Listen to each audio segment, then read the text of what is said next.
This is Debbie, and welcome to another brand new episode of The Offbeat Life, where I speak to inspiring individuals who ditch the norm to live their best life and become location independent.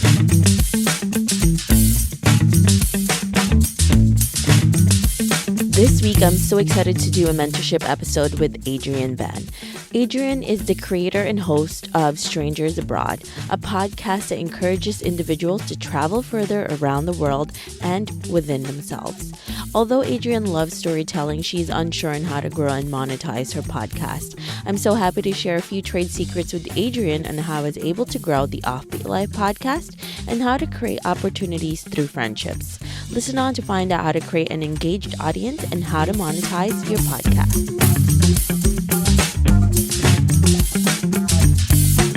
Hey everyone, thank you for joining us for this mentorship episode. I'm here today with Adrien. Hey Adrien. Hey, how's it going? Thank you for joining me here today. So you and I met through a friend, Jennifer from the Travel Women. She introduced us because she knew that you were also into podcasting. And so you had some questions for me, so I can't wait to answer them. Yeah. Well, I have a podcast. I have one full season, but it's a series of conversations that I had with strangers while I was backpacking. And as much as I love it because we talk about self-growth and how travel makes the world a better and safer place, me talking to nobodies, just people that I meet, and me as a nobody means that my podcast isn't going to grow the way that I want it to versus having bigger names or media outlets or anything. So for me, I have a full season under my belt, but it's a struggle when the whole marketing aspect is just not my forte. So I definitely wanted to talk to you about best marketing strategies. And there were a few other things that you've mentioned in our previous conversations that I'll pick up your brain about. So I guess just to start, how did you start marketing your podcast and just getting it off the ground? So I really, like you, I didn't know anything about marketing as well. So it was pretty difficult for me. But when I started, I already had some following on Instagram. I grew that for a really long time. And I didn't want to do a travel blog. And so I just put it out there to my audience, and it slowly grew. And then I got picked up from a few media outlets. I got featured in Refinery 29, She Knows, all of those different. And then Dame Traveler also featured me. And then I just got featured in Forbes. So it kind of went from that.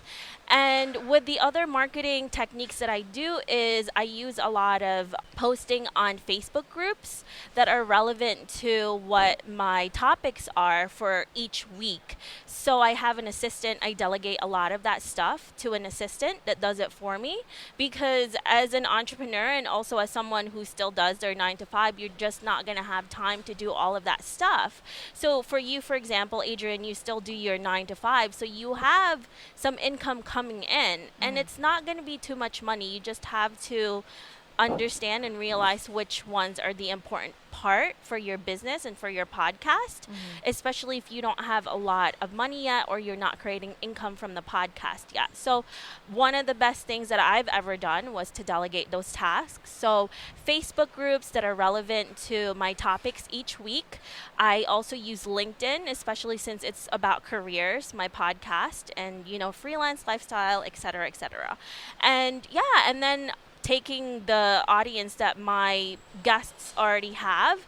And to tell you the truth, I think it is a myth that you need to have someone big to get a bigger pull for your audience, because I had my cousin actually who was a traveling nurse, and he didn't have a lot of social media followers, but he's one of the most listened to in my podcast because there are so many people interested in that type of work. There's a lot of nurses, and he shared it to his friends, who was only like a few hundred of them, and they started sharing it.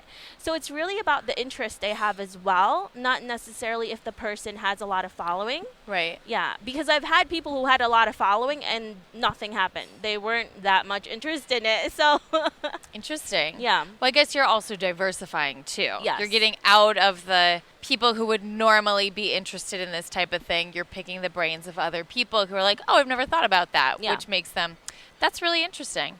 So I did just hire a virtual assistant, and currently they're just taking care of my Instagram. What do you mean when you say that you follow specific Facebook groups because I've seen some of them where they're like, oh, on Thursday it's post your Pinterest, and on Tuesday it's like this Instagram. So is it that type of stuff, or is it, I guess, just give me more clarity on what type of Facebook groups you're posting on and what type of stuff you're posting? So it depends. It could be a Facebook group. So for example, there's a huge group, Girls Love Travel, right? So I'm not going to post or show them something that's like a traveling nurse, but it's a man or whatever it is, because it's about females. I mean, they would be interested in traveling nurses, but it has to be really relevant. So it can become tedious, but if you're not doing it, your assistant is doing it. I have them choose specifically each week where it's going to be relevant. So, for example, for the traveling nurse, I find a Facebook group for nurses, and then they post it on there. Sometimes you do need time for them to get you on to the group, but because I am usually like 3 to 4 weeks in advance and I know exactly when I'm going to post the episode, I know ahead of time where I need to be when I'm sharing that. So you have Facebook group, there's LinkedIn, there's obviously Instagram, and there's a lot of other ways to do it. I didn't start out doing ads because I wasn't making money in it yet. Now that I'm creating income from it and I'm actually able to leave my 9 to 5, now I'm going to go into that route. So first you just have to do it by yourself, and then once you see that it's working, then you can start paying someone to do it. And the great thing about having the 9 to 5, like I said, is that you have a little bit of extra cash to start delegating, and then later on, once you start making money, then you create those ads that you need to. So how do you bulk stuff? Meaning you're 3 to 4 weeks in advance. Yeah. What do you do to make sure that you're ahead of the game, kind of? I actually have a day specifically just for interviews. So today, for example, Friday is my interview day. So I'm either doing it in person or I'm doing it through the internet.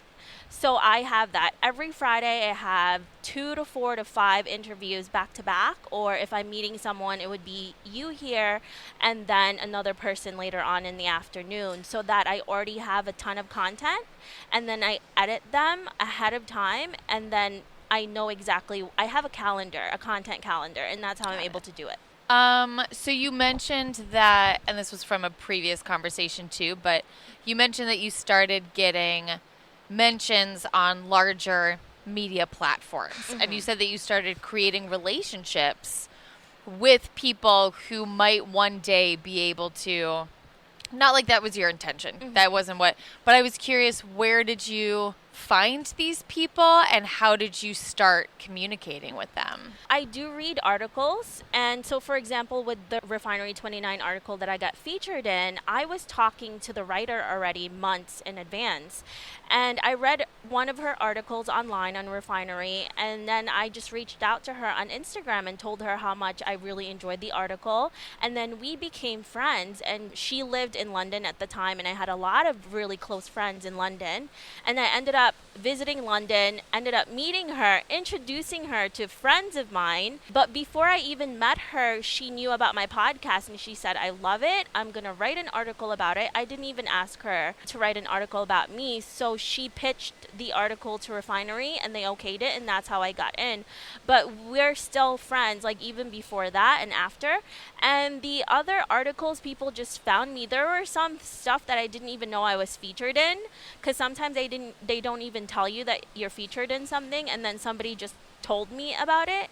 So Dame Traveler, for example, I was never told that I was featured there, and I just found it randomly. And then for the other stuff, I've interviewed some travel writers and writers in general.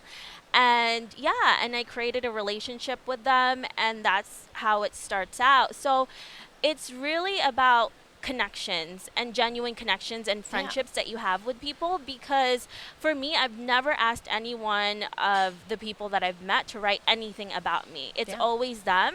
So if you have a relationship that you're fostering and it's a genuine relationship and they like what you do, that's what's going to happen in a natural way. Totally. Awesome. That's great. Are you on Twitter? I'm not big on Twitter. I mean, I schedule posts on it, but I'm not big on it. So I guess now, so once you start growing, what is your audience engagement like? And how have you been fostering that since the beginning? Yeah, so I do a lot of call to action when it comes to my podcast. So at the end of my podcast, I always ask them to send me an email or reach out to me through Instagram or Facebook or whatever it is. And you would be surprised how many people will actually contact you. Interesting. And then I get a lot of feedback from Instagram. Like, they contact me on Instagram a lot. I've had people contact me via email. They've written stuff about me because of my podcast, and then I got to know them. I actually had one listener who wrote something about me, and then it helped her actually become location independent, and I ended up interviewing her for the podcast. Wonderful. And then I just had the anniversary party, and I had all, listeners that I had here that were very into the podcast come. So it was really nice to actually talk to them. So I talked to them, I fostered those relationships, I even interview them on the podcast. So it's not just a one-sided thing where I am able to talk to them, they're able to talk to me, and they can become part of the podcast as well. I've been thinking of doing kind of similar things with that, but being very specific about what I'm asking from them. So that's awesome to hear. Yeah. That's awesome to hear. Mm-hmm. How was the anniversary party? And how was just doing the whole live event thing in general? Because that is another really good way to get people to listen and subscribe. Yeah, it was actually a lot of fun. So we had, it's still pretty interesting to me when I meet people who are actual listeners to the show that I've never even met before. And they just came because they enjoyed the podcast and they wanted to meet me and some of my guests. So it was really fun. And doing the live interview was incredible. I really enjoyed it. And we did a question and answer portion of it. So it was pretty fun answering them and have my guest do it live. And yeah, it was great because of the energy that we also were getting from the audience itself. Oh yeah, there's nothing like I do a lot of live performance too, Yeah. so there's nothing like getting that live energy. And so how did you organize the live event? Because it's something I've thought about doing as well. So we were supposed to do it at the park, and then it started to rain, and I was fortunate enough that two of my friends live here in New York City, and they have this incredible apartment, and they have like a lounge area that was free at the day of. Oh my God. So we ended up moving the party there, and it turned out really well. That's awesome. Yeah. That's awesome. I'm sorry that I missed it. Yeah. I'm sorry that I missed it, but I wish I was there. Now you said that you're at a point where you're almost about to leave your 9-to-5, Yeah. which is the dream. Mm-hmm. So what were some steps that you took to get there? So it was a lot of hard work, and it's really interesting in the podcast community because everyone tells you that you can't really make income from this really early on. I mean, I'm sure you've talked to so many different people when you go to these conventions and all of these things that you need to hit a certain amount of numbers to even charge a certain amount of number. So I don't really listen to people. I don't. I usually do it with the way I feel that my content is because, and also because I'm getting so much feedback from my audience themselves, and also the fact that I know that there's money in this and that there could be income that could be created from this. So instead of talking to people who've never done it before, I talk to the people who are successful in creating income from their work and their career. So I was fortunate enough that I had a lot of friends in the blogging community. So they taught me how to actually create income from this. And one of the couple that I talked to was Jacob and Esther. And I can't talk enough about them. And Jacob actually created an e-course. And that's how I was able to learn how to create income from this. And in a matter of, I believe, only a few weeks, I was able to make over 10 grand. It was like $11,000. Yeah. In less than a month. You're going to send me that e-course. Yeah. 'Cause No, you should. That's Amazing. Yeah. So, I mean, I started creating income not because I thought I could, but then companies were starting to email me and asking me for my rates. And that's when I said, well, you know what? If they're asking me for this, then there's something to tap into. And then after I did that, Jacob created the e-course. I took the e-course, and then the negotiation tactic that he does, I would get the budget and I would double or triple their budget because of the negotiation tactics that he did. So it was two companies, and it was over $11,000. Yeah, Holy, over $10,000 because of the negotiation skills that he taught me. that's Yeah. incredible. So I will send you that. So they're localadventure.com/offbeat. That sounds really, I've definitely Yes. Yeah. either written or researched or something about them. Yes. Whoa, are they local? They're living here in New York City, and they move to a different state every single year because they're travel bloggers. Oh my God, that's so cool. Yeah, so they're amazing. They're Yeah. going to be, it's just starting out, and nobody really knows about that e-course. That's why I'm so vocal about it, because it's been instrumental to my success and to actually create income. And it's technically, they're selling it for bloggers, but I'm a podcaster. We're podcasters, and anyone can use it. But I tell people this all the time. You have to actually do the work in order for you to create the income, because it is Right. still a lot of work. Oh, totally. Yeah. So they tell you how to do it, how to negotiate, how to pitch, and then you have to do the work. So Right. Of course. Yeah. They're not going to do it for you, unfortunately. Yeah. That's awesome. And how long is it's like a month-long thing? It's all in one, so it's already done, and then you Okay. just have to watch the videos Oh, that they I see, have. I see. So it's all awesome. in there. Yeah. I watched like almost all of the thing, and then I didn't even finish. I just started it, and then I got those deals. Yeah. That's incredible. Yeah. That's awesome. What do you see the future of your podcast to be? Because I think actually, no, yeah, because I also want to know how do you turn this into a business, because ideally I would like to be able to do podcasting and be location independent and still maybe try to find a way of living in New York, but that might be too much. But how to turn it into a sustainable business? So the thing about podcasts, right? So the one thing that people tell you about podcasts is the hardest thing you could do is to create income from sponsorships. The easiest thing is probably like, I don't know, coaching or writing a book or courses. But my thing is, I'm not going to create an e-course or coach you if I don't know how to do any of this stuff, unless it's like specific to the topic that I'm doing. And honestly, the easiest way for me to create income from the podcast is the hardest thing that people are saying that you're going to be creating income is through sponsorship. That for me is the first thing that I was able to do is create income from sponsorships. And so for me, it's just growing my audience and helping more people. That's really what I wanted to do with it. And when I started, it wasn't to create an income, because I was listening to a lot of people that was saying, well, it's probably going to take you like, I don't know, 2, 3, maybe 5 years to actually make decent money from this. And now I actually make more money than my 9 to 5. So, and it's been a year. So I would say just keep doing what you're doing. Yeah. Be smart about who you're targeting as your sponsors. So my next step is actually I'm starting to coach people like you who want to do podcasts and don't know where to go or how to create income. And then because I'm actually creating income from this, when I just started, now I can actually teach people and create a course from this that I believe in, because I would never do something or teach anyone anything if I can't do it myself. Totally. So, yeah, and then for me, it's just helping more people, creating more relationships with people, helping more people get what they want, live their passion and their dream, and do it in a realistic way. Because I think we're all being sold the dream of like leaving your 9 to 5 and just go off somewhere, but it's not sustainable.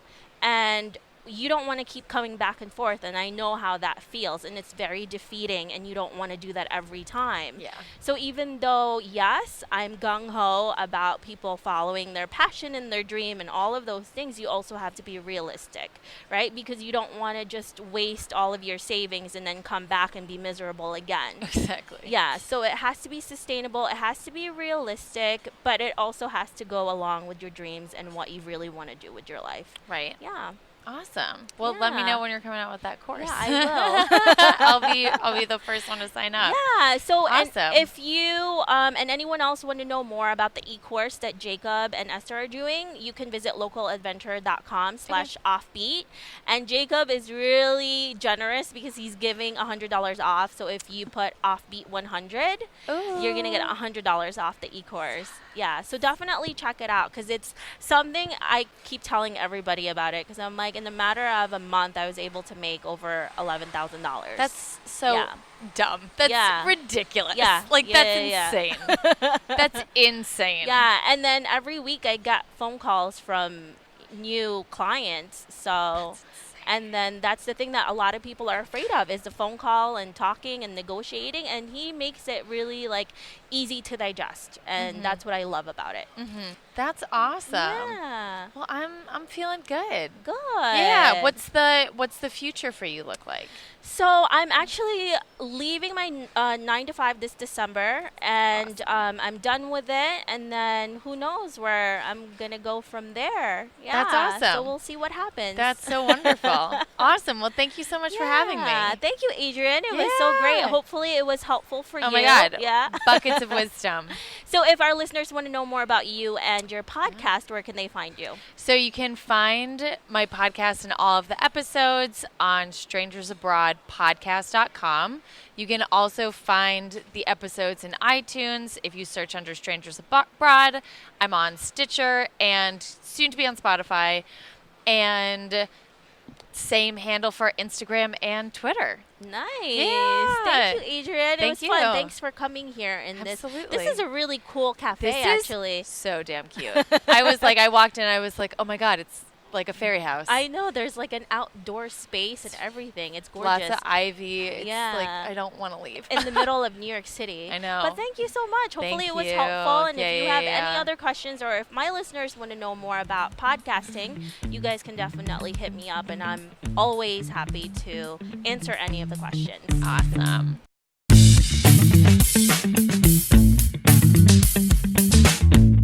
I hope you enjoyed this mentorship episode with Adrien.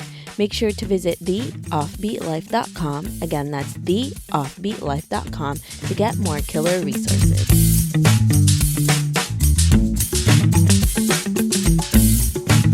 Hey Offbeat family, I really appreciate you listening to this episode. I would love to hear more from you and what you think of the podcast. Suggestions on guests, topics we can discuss, or maybe you just want to be friends. Why don't we chat some more on Facebook at The OB Life or send me a message at hello@theoffbeatlife.com. I can't wait to hear from you.